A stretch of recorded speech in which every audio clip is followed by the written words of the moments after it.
안녕하세요. 오늘은 미국 링컨 센터 인류미래 국제 세미나에서 발표돼서요. 굉장히 큰 주목을 받았던 논문이죠. 바로 손동원 박사님의 논문을 좀 심층적으로 살펴보려고 합니다.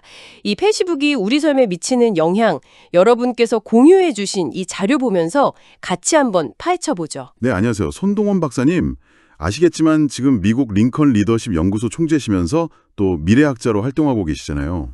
전공 분야가 굉장히 넓으세요. 사회학, 심리학, 인류학부터 시작해서 경영, 법학, 리더십, 미래학, 심지어 IT랑 인공지능까지. 이걸 다 융합해서 인류 문명과 세계 평화에 기여할 철학, 또 리더십 원칙을 연구하시는 분입니다. 와, 정말 대단하신 분이네요. 손동원 박사님이 쓰신 페이스북 관련 논문이라니 더 기대가 됩니다. 네, 이 논문이 그래서 흥미로운데요. 페이스북이 그냥 소셜미디어가 아니라 우리 사회 구조하고 개인의 삶, 이걸 어떻게 바꾸고 있는지 그 핵심을 메인 포인트 5가지 도그마라는 틀로 분석하고 있습니다. 하나씩 좀 짚어볼게요. 좋습니다. 메인 포인트 5가지 도그마 첫 번째부터 가볼까요? 연결성과 공동체의 재정의. 그러니까 페이스북이 시공간을 넘어서 새로운 관계를 만든다. 이런 이야기죠. 네, 맞습니다. 물리적 거리는 분명히 극복했죠. 근데 그게 진짜 연결이냐? 이건 다른 문제라는 거예요. 예를 들어 MIT의 셰리 터클 교수가 홀로 함께라는 말을 썼잖아요. 계속 연결은 되어 있는데 오히려 더 외로운 거죠. 아, 역설적인 상황이요? 네, 하버드대 로버트 퍼트넘 교수도 비슷한 우려를 했어요. 온라인에서 친구는 많은데 실제 공동체적인 유대감, 그 끈끈함은 약해진다.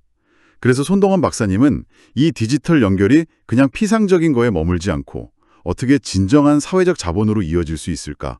이걸 좀 깊이 성찰해야 한다고 강조하셨습니다. 단순히 숫자만 늘리는 게 다가 아니라는 말씀이시군요. 그렇죠. 두 번째 도구마는 정보 확산과 여론 형성의 양면성입니다. 아, 이거 정말 중요한 문제죠. 정보가 진짜 순식간에 퍼지잖아요. 좋은 일도 있지만, 위험도 크고요. 바로 그겁니다. 긍정적인 면도 있지만 그 이면에는 일라이 페리저가 말한 필터 버블 현상이 있죠. 필터 버블이요? 그게 뭐죠? 그러니까 알고리즘이 내가 좋아할 만한 정보만 계속 보여주는 거예요.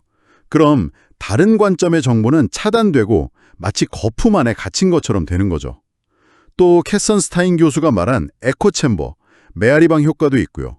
비슷한 생각들만 계속 되돌아오면서 편향성이 심해지는 겁니다. 아, 듣고 보니 정말 그럴 수 있겠네요. 네, 그래서 손동원 박사님은 이 부분에서 미디어를 좀 비판적으로 읽고 해석하는 능력, 그리고 일부러라도 다양한 정보를 찾아보려는 노력이 정말 중요하다고 지적하셨어요. 네, 비판적 사고 능력 꼭 필요하겠습니다. 세 번째는 자아 정체성과 사회적 비교 문제네요. 페이스북 보면 다들 너무 잘 사는 것 같고. 맞아요. 어빙 고프만이라는 사회학자가 인상관리라는 말을 했잖아요. 다른 사람에게 보여지는 내 모습을 관리하는 거예요. 이게 온라인, 특히 페이스북에서 극대화되는 경향이 있죠. 그렇죠. 막 가장 좋은 모습만 보여주려고 하고. 네. 그러다 보면 프랑스 철학자 장 보드리아르가 말한 시뮬라시옹처럼 가상의 자아가 현실의 나보다 더 중요하게 느껴질 수도 있어요. 이게 또 끊임없는 사회적 비교로 이어지면서 괜히 불안해지고 스트레스 받고. 저도 가끔 그럴 때가 있는 것 같아요. 그래서 손동원 박사님은 여기서 현실 관계와의 균형을 잘 잡고 페이스북을 좀 더 의식적으로 비판적으로 활용하는 게 중요하다고 말씀하십니다. 건강한 자아를 만들어야 한다는 거죠. 네, 균형이 중요하겠네요. 자, 네 번째 메인 포인트 5가지 도그마는 상업적 활용과 소비자 행동 변화. 이거 광고 이야기죠. 네, 맞습니다. 페이스북 광고 그냥 나오는 게 아니잖아요. 우리 데이터를 다 분석해서 맞춤형으로 나오는 건데 쇼샤나 주보프 교수가 말한 감시자본주의 개념하고 딱 연결이 돼요. 감시자본주의요? 좀 무서운데요? 네, 우리의 온라인 활동 데이터가 상품이 되고 그걸 기반으로 우리의 행동을 예측하고 심지어 유도하기까지 하니까요. 이게 편리한 면도 분명히 있지만 과연 내 선택이 온전히 자율적인가?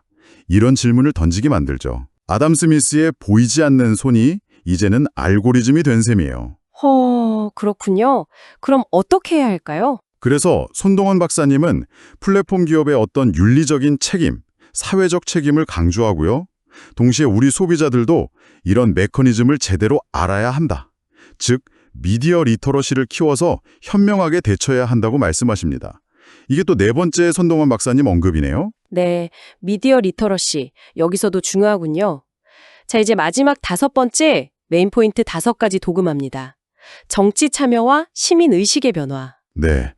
페이스북이 어떤 정치적인 토론의 장, 참여의 공간이 되기도 하잖아요. 그쵸. 뭐 시위 조직이나 이런 데 활용되기도 하고. 네. 그런데 동시에 클릭티비즘이라는 비판도 있어요. 그냥 좋아요 한번 누르고 참여했다고 착각하는 거죠. 피상적인 참여에 머무를 수 있다는 거예요. 말컴 글래드웰도 소셜미디어의 관계는 좀 약한 유대라서 실제 큰 사회 변화를 이끌기에는 한계가 있다고 지적했고요.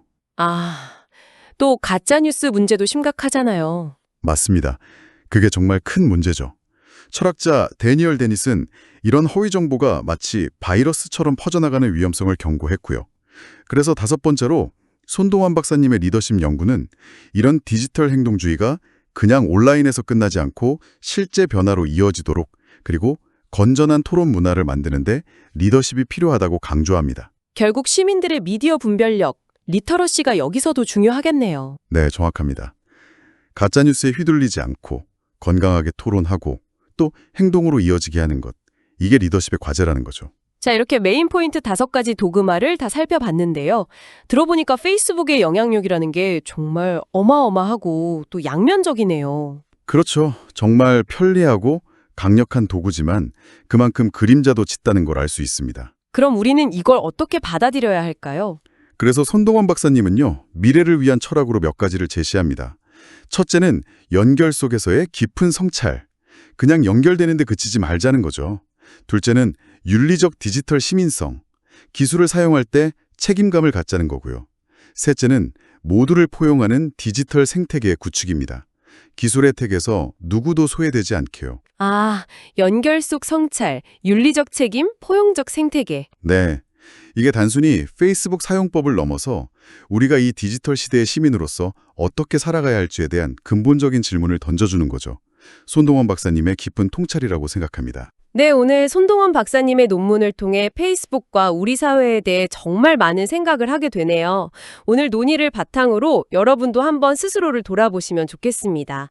나는 이 디지털 환경 속에서 어떻게 관계 맺고 정보를 소비하고 또 어떤 시민으로 살아가고 있는지, 그리고 앞으로 어떤 디지털 세상을 함께 만들고 싶은지 잠시 생각해 보시는 건 어떨까요?